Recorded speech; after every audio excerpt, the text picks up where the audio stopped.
Have you ever just wanted to like really get to the bottom of something, But it feels like to really understand, you have to read a million articles and studies. I think that's what we do in these deep dives. Right. We cut through the noise and try to bring you the core insights, the stuff that matters, and that hopefully leaves you feeling more enlightened than overwhelmed. Yeah. And we know that you're a naturally curious person. You want to grasp these topics quickly but thoroughly, and we are here to highlight those aha moments. So today, we're going to take a deep dive into something we all do but don't really think too much about, and that is how quickly we read words. We've got a really cool collection of research articles, a lot of academic research exploring the science behind reading rate. Yeah, and I think our central goal today is to kind of uncover what are those fundamental factors that influence how fast we actually process words, Right. right? And even more importantly, can that knowledge offer clues on how to improve, especially for those that find it a little bit of a struggle? Right, so we've got two different perspectives, kind of two different camps on how to even think about reading speed, reading rate. One perspective, and we've got Carver here, Goff, and Tunmer, viewing reading rate as being dependent on other things. Right. So from this viewpoint, it's like how quickly someone reads is a result of their underlying skills, like their ability to recognize words and their ability to even comprehend what they're reading. So it's more like a diagnostic tool, right? Where you look at reading speed to identify potential problems. So if someone's reading slowly, okay, well, maybe it signals there's a difficulty with those basic reading abilities. Adams points this out too. Yeah, that makes sense. If you're stumbling over the words themselves, yeah, you're going to read slowly. Mm-hmm. But then there's this other perspective that's kind of fascinating because it almost suggests that the speed at which we read can actually have an impact on the skills themselves. Exactly. So this is really strongly supported by the work of Bresnitz, and he proposes this idea that the speed is not just an outcome, but rather can influence how well we read and how fluent we become, right? So it's kind of a two-way street instead of this one-way result. And so his research, Bresnitz's research, uh, he calls it the acceleration phenomenon. And this really, I think, shines light on this whole thing. So tell us about what he discovered. Okay. Well, so what's fascinating here is that there's this kind of unexpected finding, right? Where he found that children who were encouraged to read at the fastest speed that felt normal for them, they actually made fewer errors and understood what they were reading better than when they were at their own kind of comfortable self-paced rate. So wait, that's interesting because, you would assume that going faster would lead to more errors. Exactly. But the data showed the opposite. On the flip side, when these children were asked to read slower than their normal self-paced rate, while their accuracy in decoding words actually improved, their understanding of the text actually went down. So the idea of slower equals better comprehension is kind of out the window. Right. So that's a key insight right there for you. So then they looked at, he did another study, involved both children with dyslexia and younger readers who were at the same reading level. And they were asked to read under three conditions: their normal pace, at a fast pace, and then back at their normal pace again. So how did they come up with the fast pace? Well, they personalized it, right? So each participant's fast reading rate was determined by their fastest speed during the initial self-paced reading of several short passages. So they're kind of tailoring it to each individual's capability. Cool. And so when they were nudged to read faster, what happened? Okay. Well, the results are quite remarkable. So the younger, less experienced readers actually increased their speed by about 20%. Yeah. The fourth grade students who were reading at a typical level, they sped up by around 15%. And even the adult college students, they managed to read about 10% faster. But the real clincher here is that this increase in speed led to fewer decoding mistakes and a better grasp of the text that they were reading. And the reverse also happened when they went back to the slower. Yeah, so reading slower than their natural pace, while it helped with their decoding accuracy, once again, negatively impacted how well they actually comprehended the material. So this whole pattern of faster reading boosting accuracy and comprehension, while slower reading kind of hinders comprehension. Well, that's what researchers refer to as the acceleration phenomenon. So it's not just about sheer speed. It seems like there's some underlying cognitive benefits when we push ourselves to read a bit faster. Absolutely. Research actually suggests that reading at a slightly accelerated pace can influence several mental processes that are actually crucial for effective reading. So it seems to help us maintain our focus for a longer period of time. It reduces how easily we get distracted, and it can even help us to overcome some of the limitations of our short-term memory. That makes sense. If you're reading with a bit more urgency, You're probably more engaged and less likely to let your mind wander, right? Right.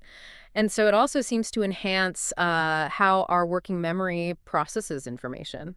And it can even improve how quickly we can access words from our mental vocabulary. And this isn't just about typical readers, is it?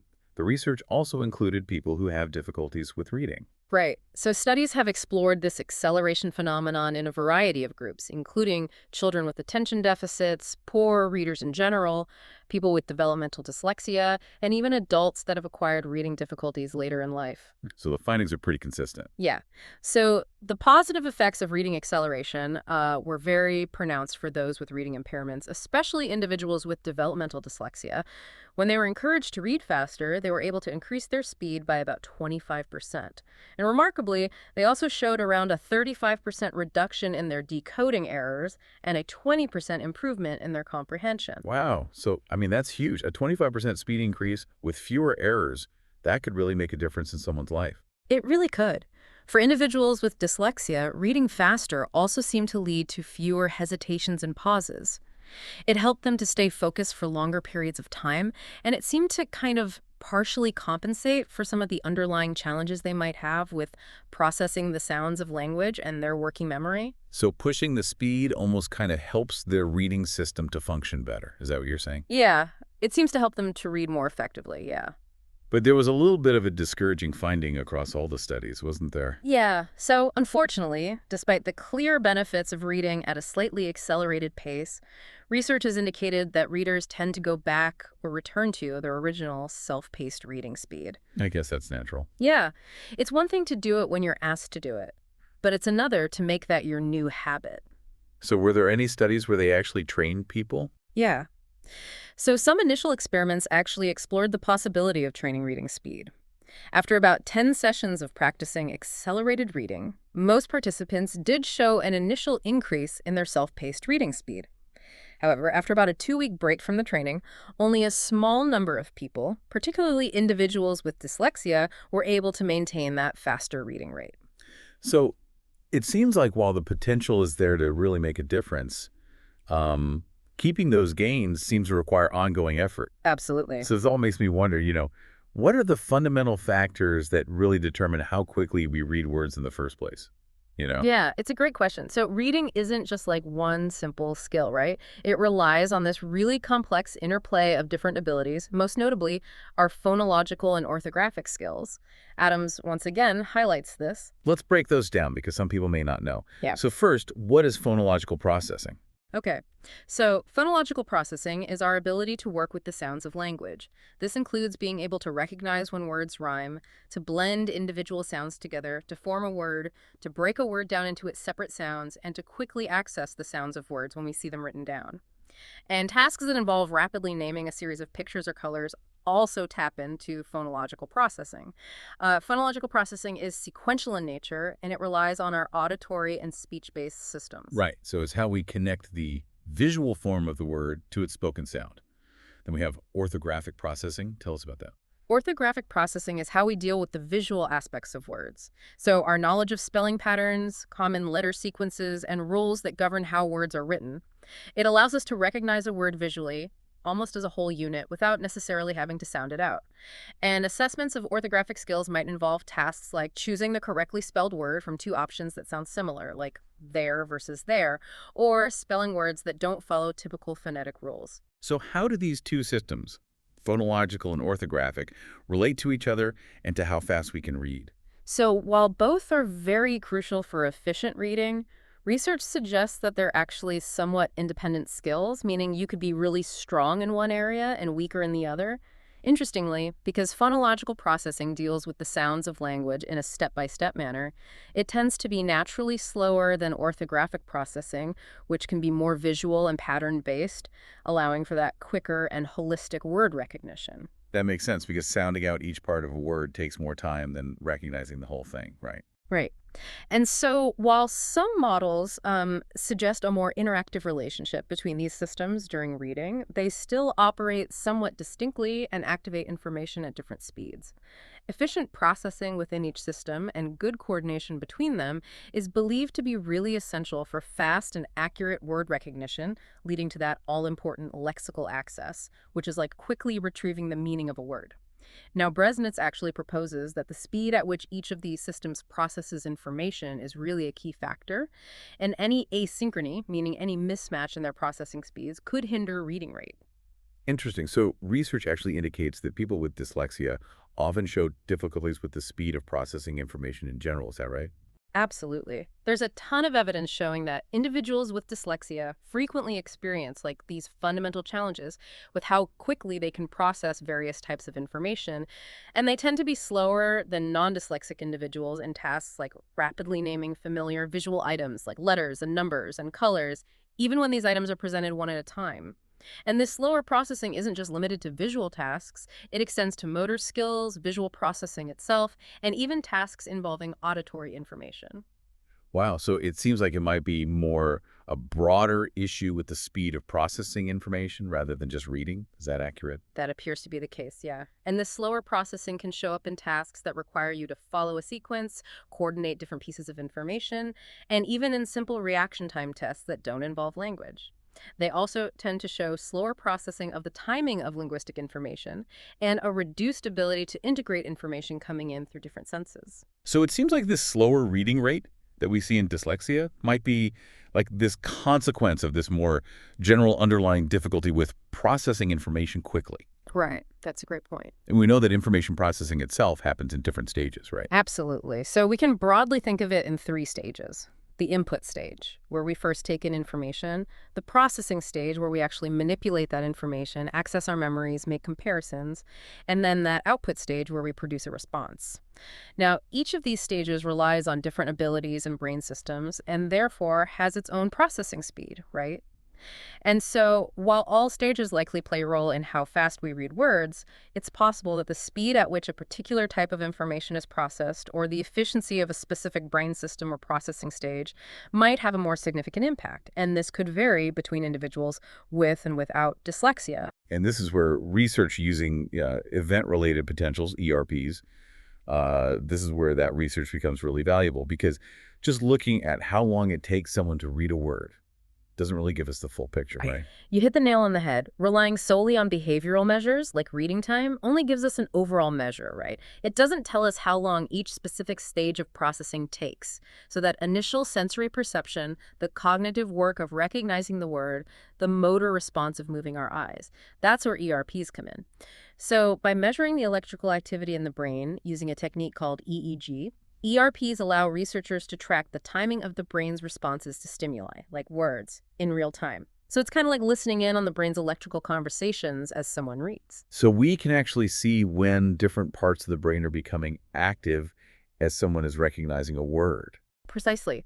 And so ERPs are made up of different components or brain waves, which are identified by whether they are positive, labeled with a P, or negative, labeled with an N, and how long after the stimulus is presented they reach their peak, measured in milliseconds. And so by observing how these components change in their size and timing at different locations on the scale, we can get an idea of which brain areas are involved and when they are most active. So these ERP findings give us a different kind of information than just measuring reading speed, right? Exactly. So they help us understand the timing of those underlying cognitive processes. So the research that we're looking at today focuses on three specific ERP components, the N100, the P200, and the P300. So let's start with the N100. What does that tell us about reading? Okay, so the N100 is a negative going brainwave that peaks around 100 milliseconds after we see or hear a stimulus. And it's largely thought to reflect that initial sensory processing. So it's an automatic exogenous response to the stimulus. Some researchers also believe that it marks the very beginning of our attention processes, perhaps related to how alert we are or how we selectively focus on something. Now, for words that are presented visually, it usually occurs between 80 and 180 milliseconds, and a bit earlier for spoken words, around 50 to 120 milliseconds. Now, interestingly, some studies have found that the N100 response takes longer in individuals with dyslexia, particularly when they're looking at visual stimuli that have blurry edges or change very quickly.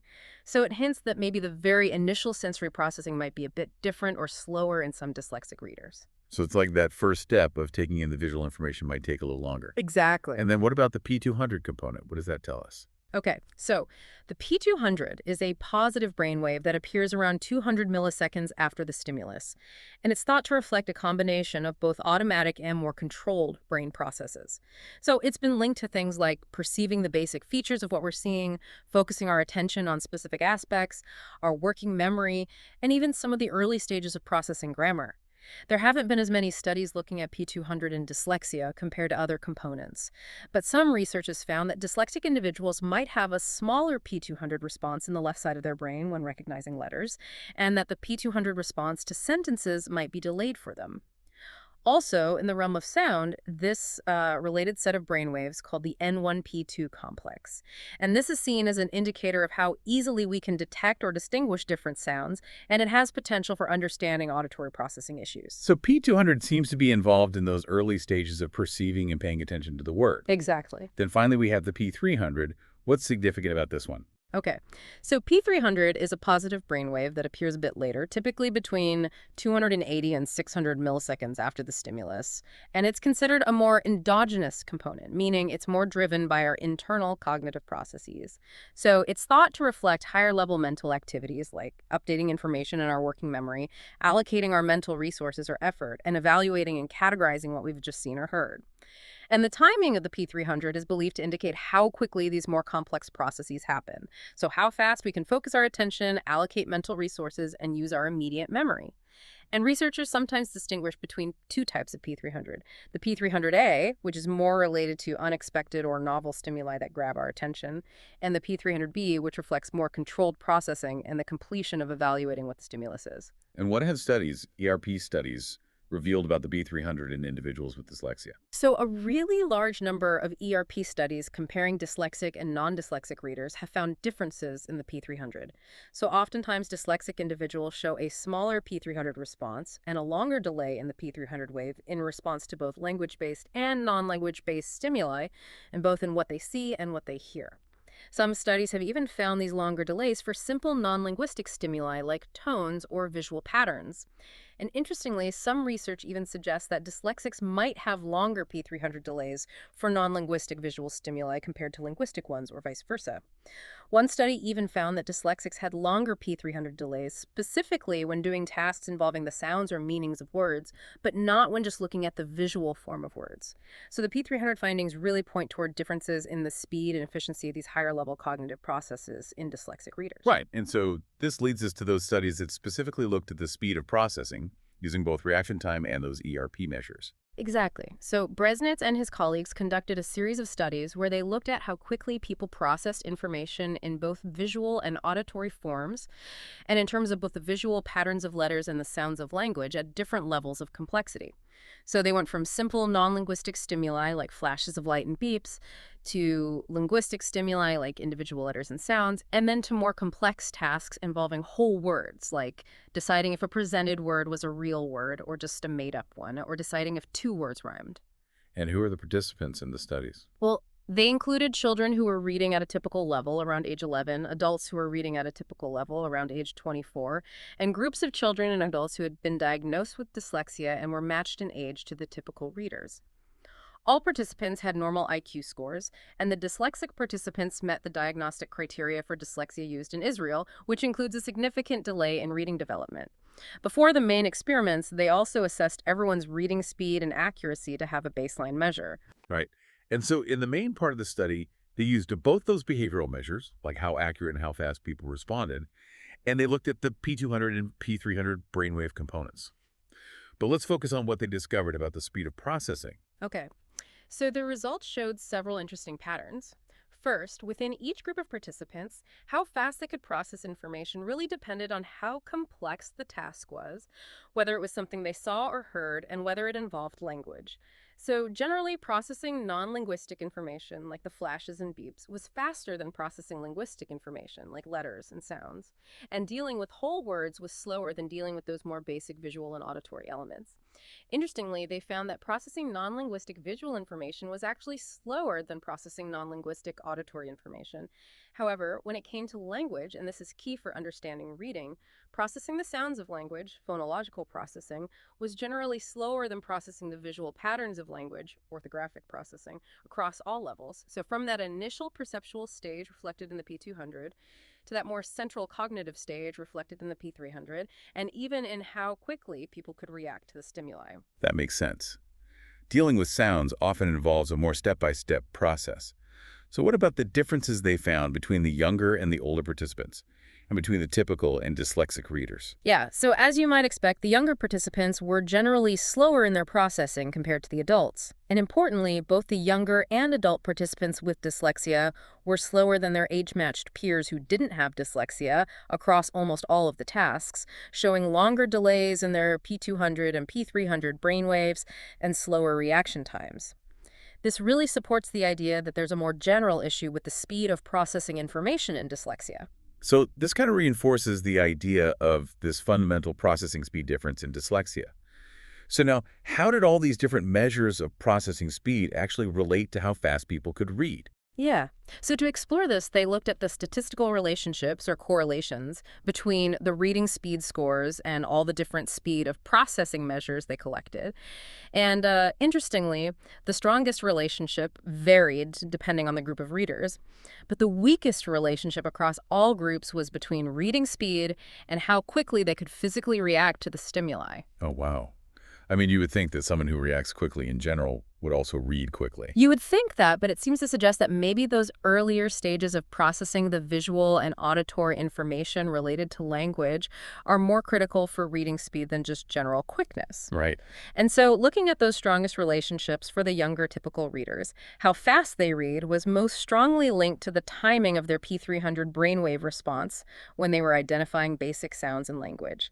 For the adult typical readers, it was most strongly linked to the timing of their P300 response during a task where they had to decide if a spoken word was a real word or not. Okay, so for typical readers, it seems like that speed of central cognitive processing reflected in the P300 is most connected to their reading speed.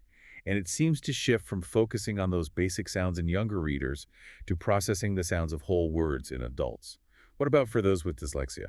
Yeah. So for the younger readers with dyslexia, their reading speed had the strongest link to the timing of their P200 brainwave response when they were identifying those basic sounds in language. And for the adult readers with dyslexia, the strongest relationship was with the timing of their P200 response in that task, where they had to decide if a spoken word was real or not. Okay, so that's a really interesting difference. So for the readers with dyslexia, it looks like the speed of that earlier perceptual processing reflected in the P200 is more closely tied to their reading speed, again with that shift from basic sounds to whole word sounds as they get older. Exactly. So this would suggest that for younger children with dyslexia, interventions might want to focus on improving how quickly and accurately they can identify basic sounds in language. And for adults with dyslexia, the focus might shift more towards the speed and accuracy of recognizing whole words based on their sounds. And importantly, across all of the readers, they found that reading speed was more strongly related to processing the sounds of language than to processing the visual patterns of letters, and this relationship was even stronger in the readers with dyslexia. And the fact that how quickly dyslexic readers could react physically didn't strongly relate to their reading speed further highlights that those earlier processing stages are likely where the bottleneck is. So it sounds like for educators, this implies that it's important to address the speed of both visual and auditory processing skills, but perhaps with a special emphasis on the speed and accuracy of phonological skills for students with dyslexia. Now, you also mentioned a study that looked at the speed of processing specifically within that acceleration phenomenon context. Can you talk about that? Yeah. So this study by Lekin and Bresnitz actually used ERPs to track the brain activity of university students, some with dyslexia and some without, as they read silently at both their normal pace and at a speed that they were instructed to accelerate to. And they also measured how well they understood what they were reading. So this study actually confirmed those earlier findings about how reading faster can help adult readers understand better. Yeah, it did indeed. And it also showed that both groups were able to read faster when asked to, but the increase in speed was noticeably larger for those students with dyslexia, around 25% compared to about 10% for the typical readers. And this again points to this significant potential for improvement in individuals with dyslexia. Wow. So what did the brainwave data reveal about what was happening when they were reading faster? Well, they observed both the P200 and the P300 brainwave components in both groups, whether they were reading at their normal pace or faster. And that just reinforces the idea that both that initial perceptual processing and that later memory and cognitive processing are important for reading speed. However, and consistent with their earlier findings, the P200 and P300 brainwaves were significantly delayed in the students with dyslexia compared to the typical readers in both the normal and the faster reading conditions. And this really, once again, supports the idea of a fundamental difference in processing speed in dyslexia. Right. So the really interesting part is how their brain activity changed differently when they sped up their reading. Exactly. When those students with dyslexia read faster, the timing of both their P200 and P300 brainwaves became significantly shorter, and this effect was more pronounced for the P200. In contrast, for the typical readers, only the P300 brainwave became significantly faster when they read at that accelerated pace. So for the dyslexic readers, it seemed like speeding up made their brains process information more quickly at both that early perceptual level and at that later memory processing level. But for the typical readers, it mainly affected that later memory processing stage.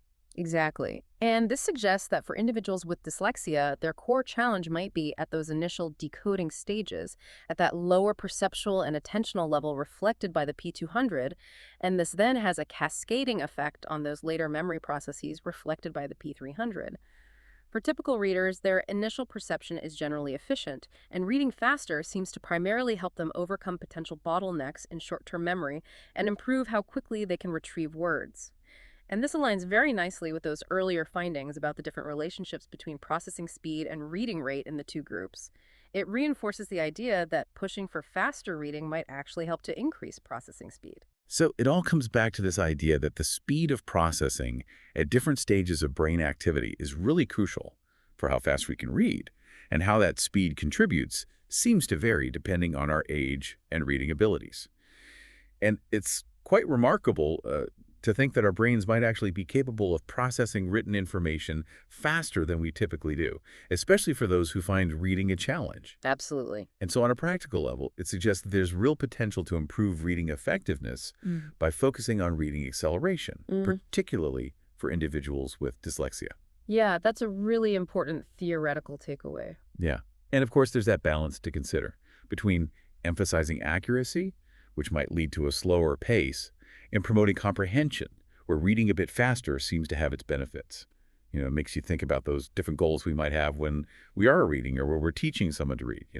Absolutely. And research actually also hints at the possibility of using really sophisticated techniques like ERPs to develop very targeted training programs aimed at boosting processing speed and ultimately leading to faster and more effective reading comprehension.